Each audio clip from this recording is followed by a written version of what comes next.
Hey guys, so today I'm going to be looking at more we need to get out gut feelings. So yeah, let's just get right into the video. It was about 2 a.m. in our apartment on the top floor and we woke up to the fire alarm going off. It was late and we just woke up and we've been kind of conditioned to feel like fire alarms aren't actually real. And then I saw smoke billowing from under the door. It was terrifying roaring about what was outside that door, and running down the stairs while it burned our lungs and eyes and we could barely see was an unforgettable, terrifying experience. That's so true, because I feel like even if I heard a fire alarm, I'll just be like, oh, fire alarm, is that a drill? You know, because you don't expect it to actually happen to you. I was at a house party and the people hosting were aggressively telling people to have a good time and go to the basement, like with a scary tone and a smile. Most of my friends left right away and the person who wanted to stay ended up getting mugged. What? They got mugged by the people hosting the party? What the heck? What, was it a fake party to mug everyone? They were like, yeah, let's go to the basement. Yeah, go to the basement. Wow, that's scary. I mean, if they know this, then they'll know the people, right? And they can call the police on them because they know the people. That's odd. One time, it was about midnight and I went into a supermarket with my boyfriend. It was a 24-hour supermarket. He went into the bathroom and I decided I'd go too. So I walked down this corridor and turned right into the ladies.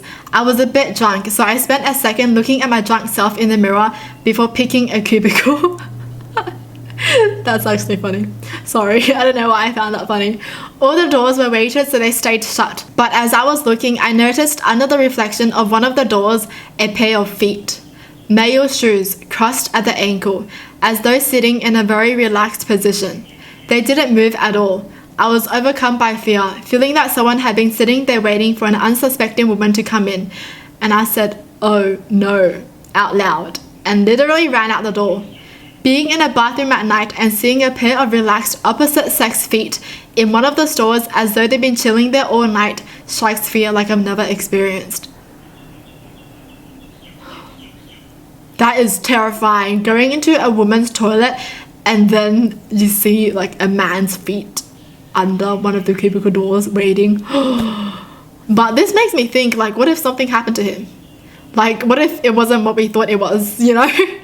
Like, what if he was just, I don't know, like, what if someone put him there or something? Nephew and I were walking home from getting a pizza at night, and he and I just looked at each other and said, "Do you feel that?" in the exact tone, and he and I both looked in the direction we felt it from and got spooked that we both had the same dreadful feeling and decided to run the rest of the way home. He and I have never felt such intense fear. I still think about it and have a feeling someone was watching us, probably looking for an easy target. Oh my gosh, if that was actually true, then the person watching them would be like, "Whoa, what happened? Why'd they run?" Feelings, trust your feelings, okay? Especially if they're very strong, trust them. My mother convinced me it was a good idea to go see a house for sale in the middle of nowhere. Guy showed us the house and then led us to the door of the basement, insisting we absolutely had to see it. No. From the top of the stairs, I could see a bed and what looked like a semi-furnished room. He insisted we go down first, and in that moment I got this strong feeling of unease and just excused myself, turned on my heels and left, headed for the road. My mum said the guy got really upset, started to swear and sweat, and cut the visit short, so maybe my instincts were on point. Wait, what about the mum? I thought the mum was with them to see the house. What the heck happened?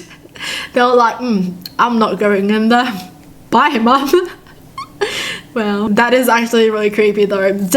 Don't just go into anyone's basement, okay? You never know.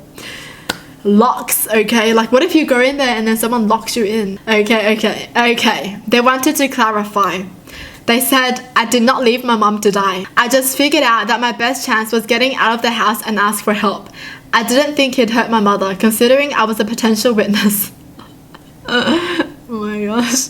A few years ago, I was an intern in a medical department and happened to be on call that night. The nurses informed me around 1 a.m. that there was a new admission to the isolation room for a 50-ish female prisoner who had pneumonia and likely tuberculosis. The isolation room was right at the end of the ward and one would have to go through double doors just to enter it. So in addition to being a room for isolation of infectious diseases, it was also really isolated from the nearest human contact. I went in to do a clinical assessment, which involves a thorough history taking. And one of the questions I wanted to ask was if she shared her prison cell with anyone who could have passed on the infection to her. It being late at night and me being not very proficient in her native language, what I actually asked her sounded something like, "Was there anyone else in the room with you?" Right after that question escaped my lips, she smiled really widely, put her finger to her lips as though saying shh, then flicked her eyes to a spot near the window behind and above me. This horrible chill went through me and I decided there and then that was enough history taking for the night and fled to the safety of the nursing station. What, was she saying that there was someone behind them? She was like, shh. That is creepy. I would be scared just being alone in there, especially how the room is so isolated from like everyone else. Many years back, I attended a motorcycle rally. One of the guys crashed and was severely injured and was put into hospital in a coma. Rally ends and I head home. 5 days later, I got a call that he had passed away a short while ago. Shortly after that, I get a call from my buddy saying he was going for a ride and asking if I wanted to go with, and I said yeah, because I thought it would be good to clear my mind. So hop on the bike and ride to my buddy's house to meet up with him and another friend, and all is good. Hang out for a short while we start getting ready to head back out. As soon as I put on my helmet, I get this bad feeling in my gut and something tells me to go home. I try and ignore it and just tell myself that is because my buddy had passed away and I was being paranoid. We start heading out and get maybe 5 miles down the road and I'm in the middle. As we are coming up to a road again, something tells me to turn around and go home.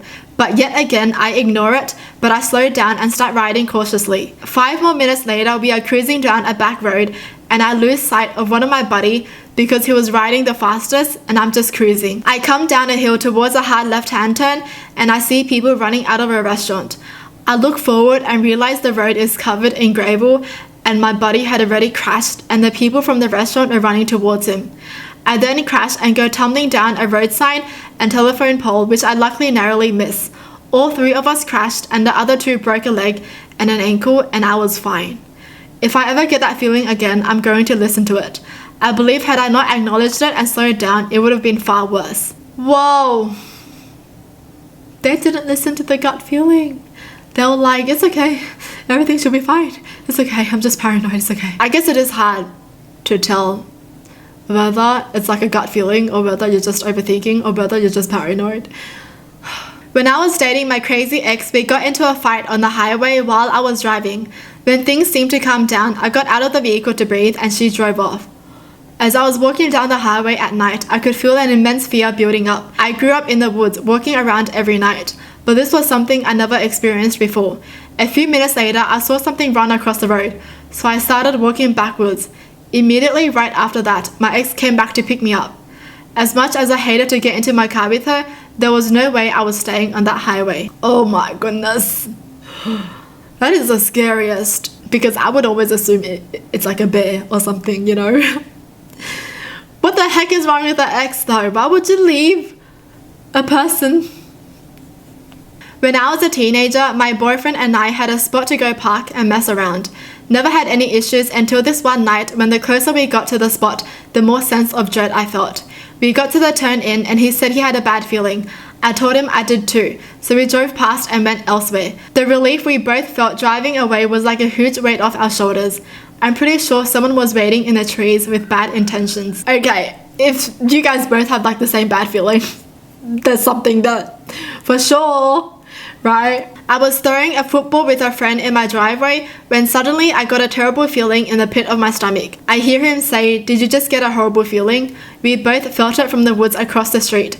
It felt like despair and fear. The closer we got, the worse it was. We noped out real quick. Later that night, we both had nightmares of being kidnapped. How do you be so connected with someone, honestly? Luckily, nothing happened to them though. My girlfriend and I were camping in the woods, a nice spot by a rushing river. The evening had gone well and we turned in for the night. Sometime later, I wake up needing to pee. I do my business and head back to the tent. I'm sitting on the edge of the tent taking my shoes off when I see it. A vaguely human shape suddenly jumps out in my mind and I freeze. I stare through the dark at this shape, just silhouetted by the dim starlight, wondering if I'm seeing things or if someone is creeping on us. Then the shape moves. It rises up, becoming a larger outline, partially blotted by the trees. bear. My mind screams at me. I whip into action while zipping the tent closed for some paltry barrier between me and it. It's then that I hear a noise over the rush of the river. Hey, wait for me. Apparently my girlfriend had come out after I did and I just didn't realize it. It was their girlfriend. This is what happens when you overthink and when you're like too paranoid. It's just their girlfriend. That's hilarious. Their mind screamed, bear. Your girlfriend looks like a bear, huh? That's so funny. Well, that's it for the video. Hope you guys enjoyed. Tell me in the comments down below what your thoughts are. And as always, thanks for watching. Hope you guys liked it. And I'll see you guys next time.